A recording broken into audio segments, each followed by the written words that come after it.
semuanya, salam hangat dari KKNDR kelompok 53 UIN Antasari Banjarmasin. Berbicara tentang 10 Muharram, tentu tidak akan lepas dari yang namanya tradisi membuat bubur Asyura.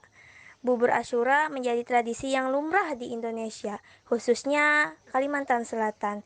Lalu, kira-kira kalian tahu tidak asal-usul bubur Asyura? Ternyata teman-teman, bubur Asyura ini sudah ada pada sejak zaman Nabi.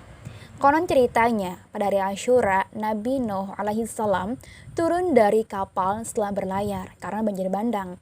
Sesampainya di daratan, Nabi Nuh alaihissalam bertanya kepada umatnya, masihkah ada bekal pelayaran yang tersisa untuk dimakan? Kemudian mereka menjawab, masih ya Nabi. Kemudian Nabi Nuh pun memerintahkan untuk mengaduk sisa-sisa makanan itu menjadi adonan bubur dan disedekahkan ke semua orang. Karena itulah kita mengenal bubur Asyura.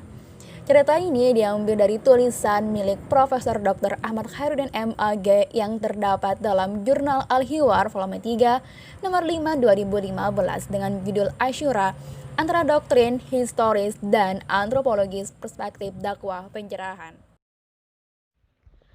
Versi lain menyebutkan bahwa usai Perang Badar, jumlah prajurit Islam menjadi semakin banyak. Saat itu ada seorang sahabat memasak bubur. Namun sahabat tersebut tak mengira ternyata porsi bubur yang ia masak tak sebanding dengan jumlah prajurit yang harus diberi makan.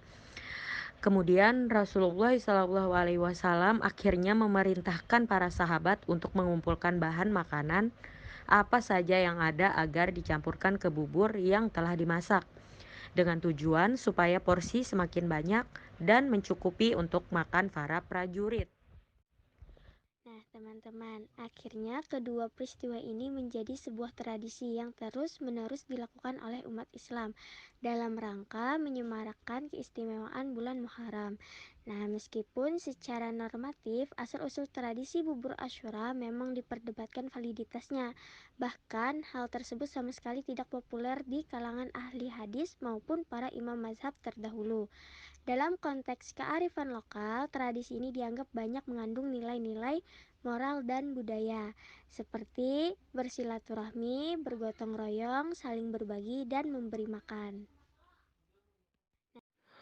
Oke teman-teman, itulah sedikit sejarah dari bubur Asyura. Sekarang kami mau berbagi cara memasak bubur Asyura.